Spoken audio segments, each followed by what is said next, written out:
Hashem Musa అనే elite Lashkar ఈ తోయిబా వ్యక్తి మాస్టర్ మైండ్ ఈ టెర్రరిస్ట్ ఉదంతం వెనక అనేది కశ్మీరీ పోలీసులు చెప్తున్న విషయం. దాంతో పాటు ఇద్దరు స్థానికులు ఆదిల్ తోకర్, ఆసిఫ్ షేక్ అనే ఇద్దరు స్థానికులు కూడా సాయం చేసినట్లు ఈ మూడు ఐడెంటిటీస్ ఈ రోజు మనకు ప్రభుత్వ సోర్సెస్ ద్వారా బయటకు వచ్చిన విషయాలు. భారతదేశం మనం పుల్వామా తర్వాత చూసుకున్నా కూడా ఆ దాడి జరిగిన తర్వాత మనం కూడా పాకిస్తాన్ మీద సర్జికల్ స్ట్రైక్స్ చేయడం జరిగింది. టెర్రరిస్ట్ క్యాంపుల మీద దాడులు చేసా ఉన్నారు, ధ్వంసం చేసా ఉన్నారు.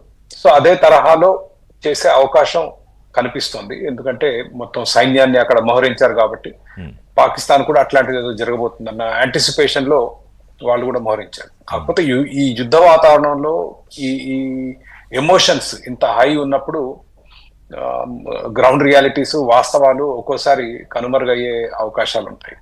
కాబట్టి మనం వేచి చూడాలి ఇది ఏమవుతుందనేది. కానీ ఏమి చేయకుండా అయితే ఉండే అవకాశం లేదు. ఎందుకంటే భారత ప్రజలు రిషి గారు చాలా ఆగ్రహంతో ఉన్నారు. ప్రభుత్వం మీద అక్కడ జరిగిన టెర్రరిస్ట్ ఉదంతంలో ప్రభుత్వ వైఫల్యం ఉందని కొంత భావిస్తున్నారు. నేను పూర్తిగా ఏకీభవించట్లేదు ప్రభుత్వ వైఫల్యం అని. బట్ అయినప్పటికీ కూడా ప్రజల్లో పౌరులను అక్కడ చంపిన విధానం ఏదైతే ఉందో అది చాలా మందిని ఇబ్బంది పెట్టింది.